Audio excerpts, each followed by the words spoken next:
இன்றைய முக்கிய நிகழ்வுகள். புதுச்சேரி அருகே பட்டாசு ஆலையில் தீ விபத்து, 3 பேர் படுகாயம்.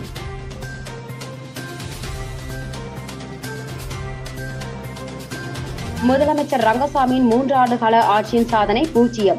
முன்னாள் முதல்வர் நாராயணசாமி விமர்சனம்.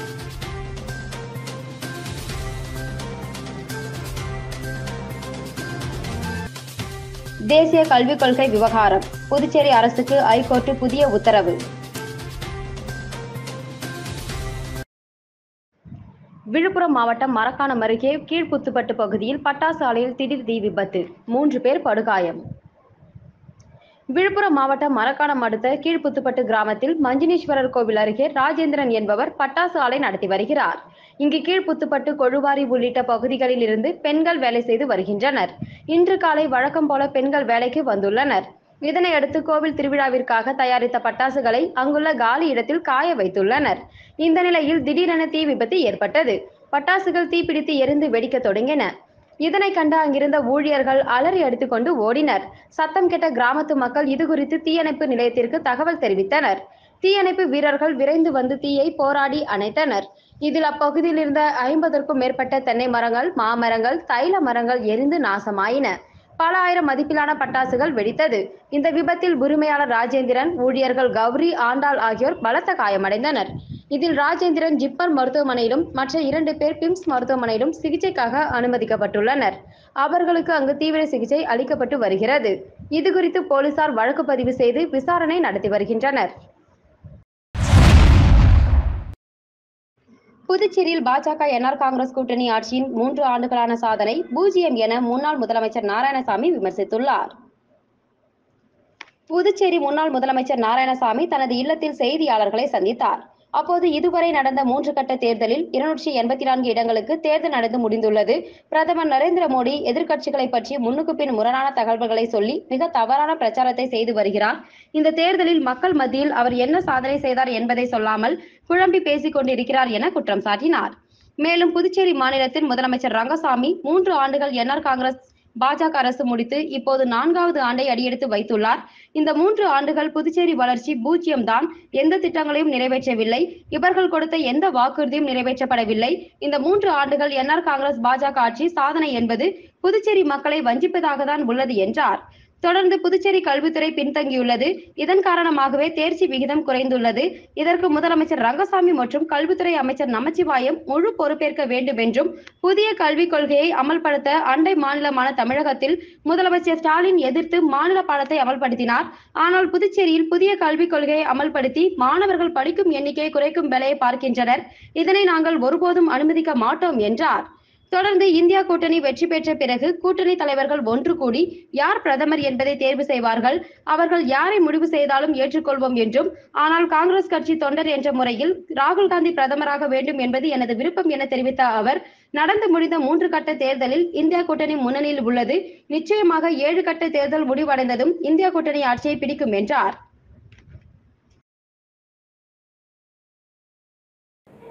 முதலமைச்சர் திரு ரங்கசாமி அவர்கள் 3 ஆண்டுகள்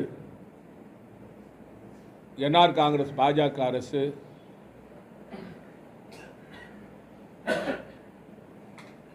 முடித்து இப்பொழுது 4வது ஆண்டை தாண்டி கொண்டிருக்கிறது.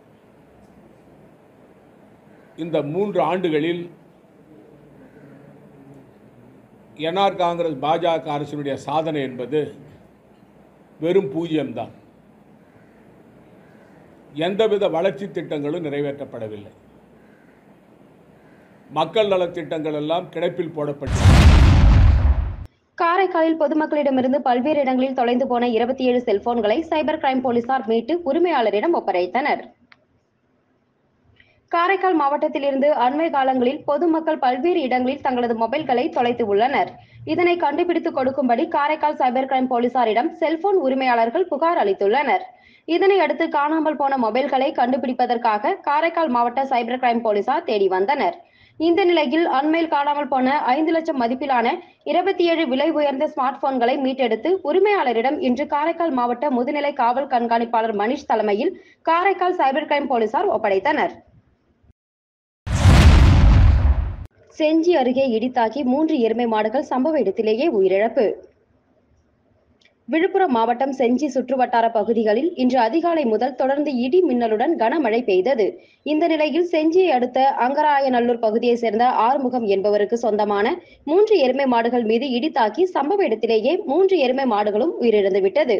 உயிரிழந்த 3 எருமை மாடுகளை ஜேசிபி வாகனம் மூலம் பள்ளம் எடுத்து கால்நடை மருத்துவர் விஜயன், கிராம நிர்வாக அலுவலர் ராஜாராம் முன்னிலையில் 3 மாடுகளுக்கும் அடக்கம் செய்தனர்.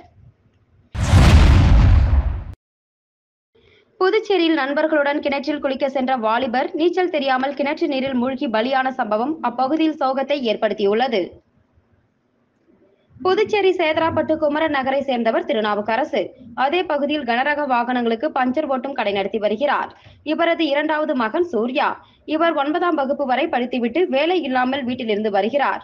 இந்த நிலையில் சூர்யா அதே பகுதியில் சேர்ந்த தனது நண்பர்கள் 4 பேருடன் சேதராப்பட்டு ஏரிக்கரை அருகே உள்ள கிணற்றில் குளித்துள்ளார். அப்போது நீச்சல் தெரியாத அவர் நீரில் மூழ்கியுள்ளார்.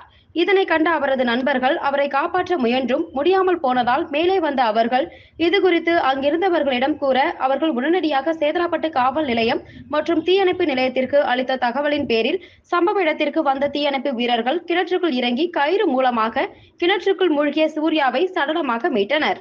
தொடர்ந்து அங்கு வந்த போலீசார் சூர்யாவின் உடலை உடற்கூறு ஆய்வுக்காக கதிர்காமம் அரசு மருத்துவமனைக்கு அனுப்பி வைத்து இது தொடர்பாக வழக்கு பதிவு செய்து விசாரணை மேற்கொண்டு வருகின்றனர்.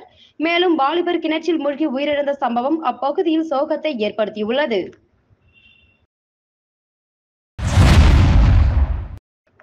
இரண்டாம் உலகப் போர் முடிவுக்கு வந்த 79வது நினைவு தினத்தை முன்னிட்டு புதுச்சேரி கடற்கரை சாலையில் உள்ள பிரெஞ்சு போர் வீரர் நினைவிடத்தில் இந்தியா மற்றும் பிரான்ஸ் அரசாங்கத்தின் சார்பில் அஞ்சலி செலுத்தப்பட்டது. 2ஆம் உலகப் போர் முடிந்ததின் 79வது ஆண்டு நினைவு தினம் உலகம் முழுவதும் அனுசரிக்கப்பட்டது. இதன் ஒரு பகுதியாக புதுச்சேரி கடற்கரை சாலையில் உள்ள பிரெஞ்சு போர் வீரர் நினைவு சின்னத்தில் 2ஆம் உலகப் போரின் போது உயிர் நீத்த வீரர்களுக்கு அஞ்சலி செலுத்தும் நிகழ்ச்சி நடைபெற்றது. இதில் இந்தியா மற்றும் பிரான்ஸ் நாட்டின் தேசிய கீதம் இசைக்கப்பட்டு போரில் உயிரிழந்த வீரர்களுக்கு மௌன அஞ்சலி செலுத்தப்பட்டது. பிரெஞ்சு துணை தூதர் ஜான் பிலிப் கூதர் மற்றும் புதுச்சேரி அரசு சார்பிலும் துணைநிலை ஆளுநர் சார்பில் மாவட்ட ஆட்சியர் குலோத்துங்கன் மற்றும் பிரெஞ்சு தூதரக அதிகாரிகள் உலகப் போரின் போது உயிர் நீத்த வீரர்களுக்கு போர் வீரர் நினைவு சின்னத்தில் மலர் வளையம் வைத்து அஞ்சலி செலுத்தினர். தேசிய கல்விக் கொள்கை விவகாரத்தில் புதுச்சேரி கல்வித்துறை 2 வாரத்தில் பதிலளிக்க சென்னை ஐகோர்ட் உத்தரவிட்டுள்ளது. புதுச்சேரி மாநிலத்தில் தேசிய கல்விக் கொள்கையை அவசர கதியில் அமல்படுத்தப்பட்டுள்ளது. இதற்கு எதிர்ப்பு தெரிவித்து புதுச்சேரி யூனியன் பிரதேச மாணவர்கள் கூட்டமைப்பின் நிறுவனர் சுவாமிநாதன் ஐகோர்ட்டில் தடையாணை கோரி மனு தாக்கல் செய்திருந்தார். அதில் புதுச்சேரி பல்கலைக்கழகம், பல்வி கல்வித்துறை புதுச்சேரியில் எந்தவித திட்டமிடலும் இல்லாமல் தேசிய கல்விக் கொள்கையை மாணவர்கள் மத்தியில் திணிக்கும் முயற்சி நடந்தது. இதற்கு எதிராக புதுச்சேரி யூனியன் பிரதேச மாணவர்கள் கூட்டமைப்பு தொடர்ந்து பல்வேறு போராட்டங்கள் நடத்தியது. இவ்விவகாரம் அரசின் கவனத்திற்கு கொண்டு செல்லப்பட்டது. ஆனால் புதுச்சேரி பல்கலைக்கழகமும் புதுச்சேரி அரசும் மாணவர்கள் நலனில் அக்கறை கொள்ளாமல் மத்திய அரசு கொண்டு வந்த திட்டம் என்ற ஒரே காரணத்திற்காக அவசர கதியில் திணிக்கப்பட்டுள்ளது. குறிப்பாக புதுச்சேரி மாணவர்களை பற்றி சிறிதும் சிந்திக்காமல் தேசிய கல்விக் கொள்கையை திணிக்கப்பட்டுள்ளது. இதற்கு தடை பிறப்பிக்க வேண்டும் என கூறப்பட்டிருந்தது. இம்மனு சிறப்பு நீதிமன்ற நீதிபதிகள் ஜெகதீஷ் சந்திரா, கலைமதி ஆகியோர் முன்னிலையில் நேற்று விசாரணைக்கு வந்தது. விசாரணை நடத்திய நீதிபதிகள் புதுச்சேரி பல்கலைக்கழகம், புதுச்சேரி அரசும் 2 வாரங்களுக்குள் உரிய பதிலை அளிக்க உத்தரவிட்டனர்.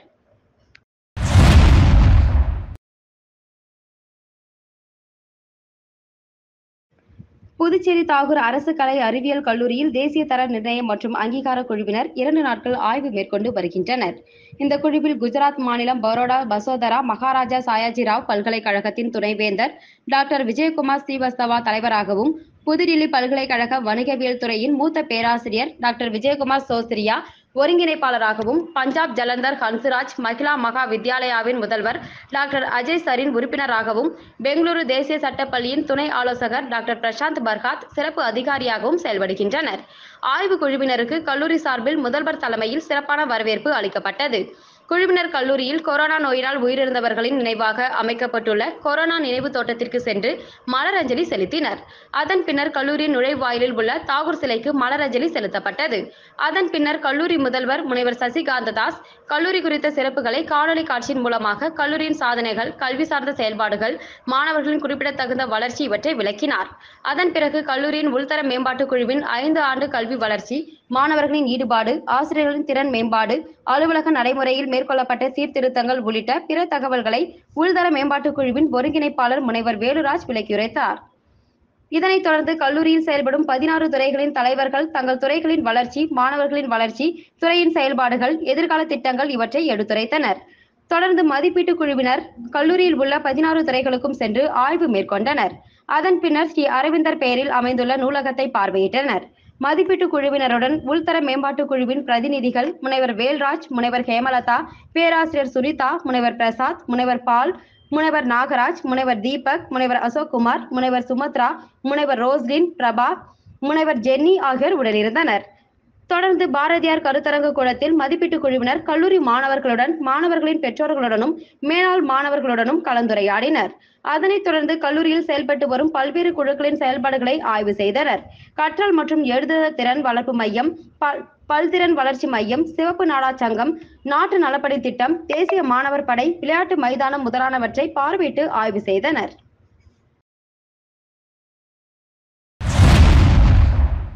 திருநள்ளாறு சனீஸ்வர பகவான் ஆலயத்தில் உண்டியல் காணிக்கை எண்ணும் பணிகள் நடைபெற்றது.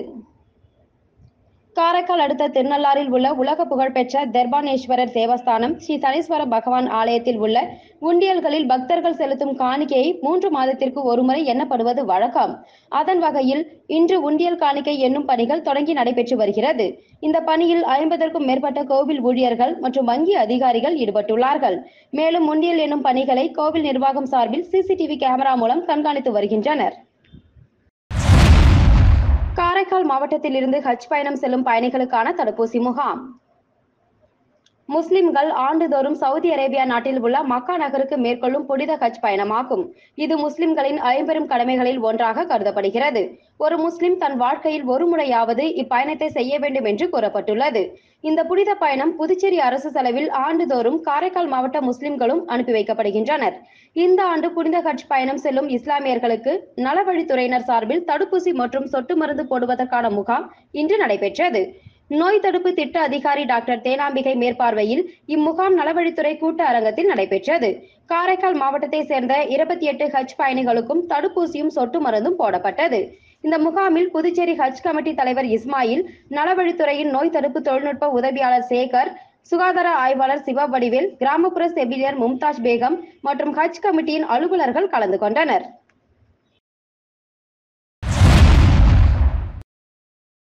ரஜினிகாந்த் நடித்து வரும் வேட்டையன் திரைப்படத்தின் இறுதிக்கட்ட சண்டை காட்சி படப்பிடிப்பு புதுச்சேரியில் விறுவிறுப்பாக நடைபெற்று வருகிறது. சூப்பர் ஸ்டார் ரஜினிகாந்த் தற்போது வேட்டையன் திரைப்படத்தில் நடித்து வருகிறார். தமிழ்நாடு, புதுச்சேரி மற்றும் பல்வேறு வெளிநாடுகளில் விறுவிறுப்பாக படப்பிடிப்பு நடைபெற்று வருகிறது. இந்த திரைப்படம் தற்போது இறுதிக்கட்டத்தை எட்டியுள்ளது. இறுதிக்கட்ட படப்பிடிப்பில் சண்டை காட்சிகள் நடைபெற்று வருகிறது. இதற்கான படப்பிடிப்பு புதுச்சேரி பழைய துறைமுகம் பகுதியில் 7 நாட்களாக நடைபெற உள்ளது. தற்பொழுது 4 நாட்கள் நிறைவடைந்த நிலையில் வெளிநாட்டவருடன் ரஜினிகாந்த் சண்டையிடும் காட்சிகள் படப்பிடிப்பில் நடைபெற்று வருவதாக தகவல் வெளியாகியுள்ளது. இதற்காக சண்டை காட்சியில் பயன்படுத்துவதற்காக ஹெலிகாப்டர்கள் புதுச்சேரி நகரத்தையே சுற்றி வருகிறது. மேலும் மிஷின் துப்பாக்கிகளுடன் படப்பிடிப்பு விறுவிறுப்பாக நடைபெற்று வருகிறது. மாலை படப்பிடிப்பு முடித்து கேரவனில் இருந்து வேட்டி சட்டையுடன் ரஜினிகாந்த் இறங்கி வரும் காட்சிகள் வெளியாகியுள்ளது. அதனையடுத்து அவர் தனது காரின் மூலம் புதுச்சேரியில் உள்ள சொகுசு விடுதிக்கு புறப்பட்டு சென்றார். வேட்டையன் திரைப்படத்தின் இறுதி காட்சி பரபரப்பாக நடைபெற்று வரும் நிலையில் ரஜினிகாந்த் கேரவனில் இருந்து இறங்கி வரும் காட்சிகள் மற்றும் காரில் புறப்படும் காட்சிகள் தற்போது வெளியாகியுள்ளது.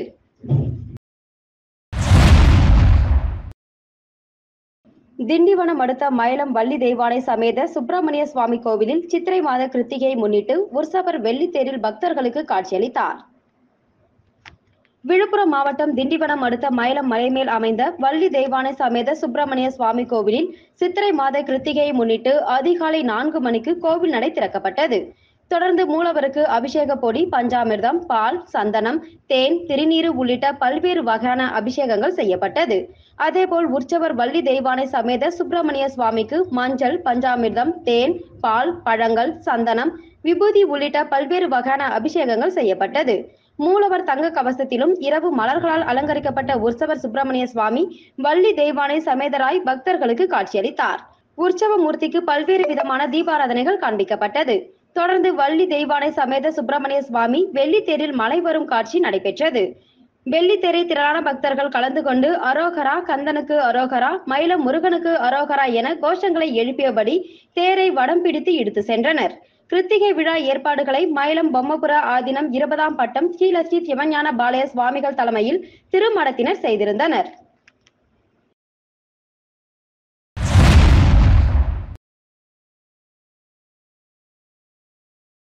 தவளக்குப்பம் ராஜீவ்காந்தி கலை மற்றும் அறிவியல் கல்லூரியில் நடைபெற்ற போதைப்பொருள் விழிப்புணர்வு நிகழ்ச்சியில் ஆய்வாளர் கலைச்செல்வன் கலந்து கொண்டு விழிப்புணர்வு உரையாற்றினார். அரியாங்குப்பம் கொம்யூன் தவளக்குப்பம் ராஜீவ்காந்தி கலை மற்றும் அறிவியல் கல்லூரியில் போதைப்பொருள் மீட்பு குழுவினர் சார்பில் போதைப் பொருட்கள் மீதான விழிப்புணர்வினை ஏற்படுத்தும் வகையில் say no drug no abuse என்ற தலைப்பில் விழிப்புணர்வு கருத்தரங்கம் நடைபெற்றது. கல்லூரியின் பல்நோக்கு கருத்தரங்க அறையில் நடைபெற்ற இந்த விழிப்புணர்வு நிகழ்ச்சிக்கு கல்லூரியின் பொறுப்பு முதல்வர் முனைவர் ஹன்னா மோனிஷா தலைமை வகித்தார். தமிழ்தாய் வாழ்த்துடன் தொடங்கிய நிகழ்ச்சியில் வணிக நிர்வாகவியல் துறை உதவி பேராசிரியர் ஜெயக்குமார் அனைவரையும் வரவேற்றார். சிறப்பு அழைப்பாளராக அரியாங்குப்பம் காவல் நிலைய வட்ட ஆய்வாளர் கலைச்செல்வன் மற்றும் தவளக்குப்பம் காவல் நிலைய துணை ஆய்வாளர் சண்முக சத்யா ஆகியோர் கலந்து கொண்டு குத்துவிளக்கேற்றி கருத்தரங்கை தொடங்கி வைத்து இன்றைய நவீன உலகில் இளைஞர்களை போதை பழக்கத்திற்கு ஆளாக்கிடும் பல்வேறு கூறுகளை எடுத்து கூறியதோடு தற்போது பயன்பாட்டில் உலவி வரும் போதை மருந்துகள் குறித்தும் அதனால் ஏற்படும் விளைவுகள் குறித்தும் தெளிவாக கல்லூரி இளைஞர்கள் மனதில் பதியும்படி சிறப்புரையாற்றினர். முன்னதாக சிறப்பு அழைப்பாளர்களை கல்லூரியின் சார்பில் பொன்னடை போர்த்தி பூங்கொத்து கொடுத்து வரவேற்றனர். இந்த கருத்தரங்கு நிகழ்ச்சியில் போதைப் பொருள் பற்றிய விழிப்புணர்வு காணொலி காட்சி மூலம் மாணவர்களுக்கு விளக்கப்பட்டது. கருத்தரங்கின் இறுதியில் வணிகவியல் துறையின் 3ஆம் ஆண்டு பயிலும் மாணவி கலையரசி நன்றியுரையாற்றினார். மேலும் இந்த நிகழ்ச்சியில் கல்லூரியில் பணியாற்றும் துறை தலைவர்கள், உதவி பேராசிரியர்கள் மற்றும் மாணவர்கள், அலுவலக ஊழியர்கள் பலர் கலந்து கொண்டு பயனடைந்தனர். இதற்கான ஏற்பாடுகளை கல்லூரியின் போதைப்பொருள் மீட்பு குழுவினர் ஏற்பாடு செய்திருந்தனர்.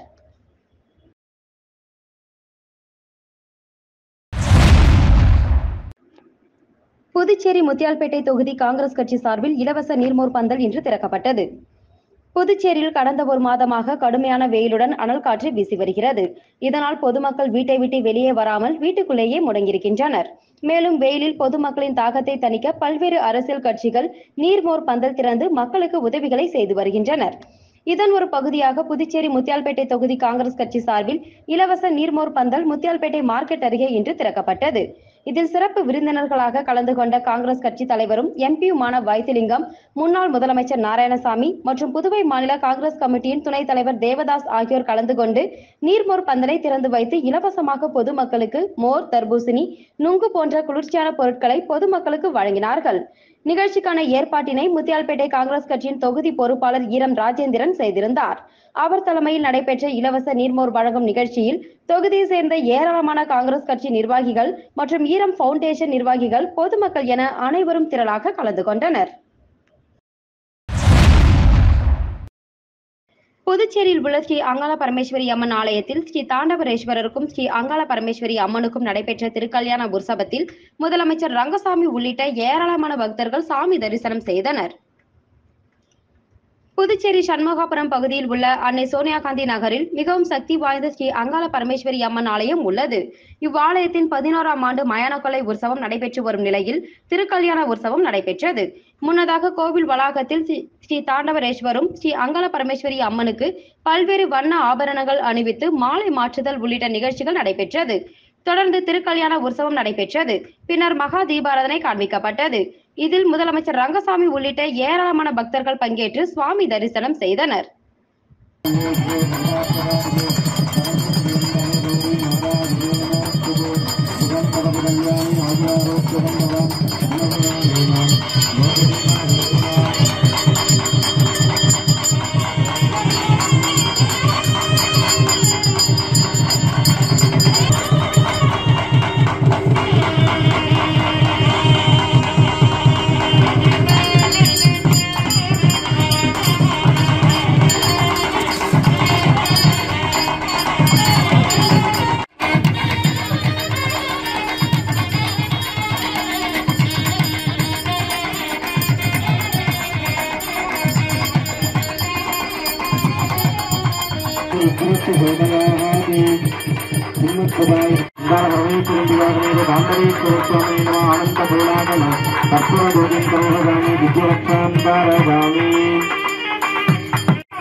ஸ்ரீ சபரிவாசன் ஐயப்ப சேவா சமாஜத்தின் சார்பில் கல் மண்டபம் பகுதியில் நீர்மோர் பந்தல் திறப்பு விழா நடைபெற்றது. தற்போது தமிழகம் மற்றும் புதுச்சேரி முழுவதும் கோடை வெயிலின் தாக்கம் அதிகரித்து காணப்படுவதால் பல்வேறு பகுதிகளில் சமூக சேவகர்கள், அரசியல் பிரமுகர்கள் பொதுமக்களுக்கு நீர்மோர் பந்தல் திறந்து குளிர்ச்சியான பழங்களையும் மோர்களையும் வழங்கி வருகின்றனர். அதன் ஒரு பகுதியாக புதுச்சேரி சபரிமலை ஐயப்ப சேவா சமாஜத்தின் கீழ் செயல்படும் கல்மண்டபம் ஸ்ரீ சபரிவாசன் ஐயப்ப சேவா சமாஜத்தின் சார்பில் நீர்மோர் பந்தல் திறப்பு விழா நடைபெற்றது. இதற்கான ஏற்பாடுகளை அரசப்பன், ராஜசேகர், ராஜாமணி, குருசாமிகள் செய்திருந்தனர். இதில் மாநில, மாவட்ட நிர்வாகிகள் உள்ளிட்ட அனைத்து உறுப்பினர்களும் கலந்து கொண்டனர். மீண்டும் இன்றைய முக்கிய நிகழ்வுகள். புதுச்சேரி அருகே பட்டாசு ஆலையில் தீ விபத்து, 3 பேர் படுகாயம்.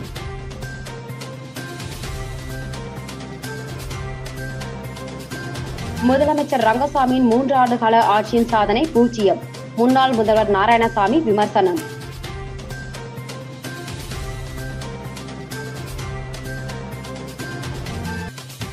தேசிய கல்விக் கொள்கை விவகாரம், புதுச்சேரி அரசுக்கு ஐகோர்ட் புதிய உத்தரவு.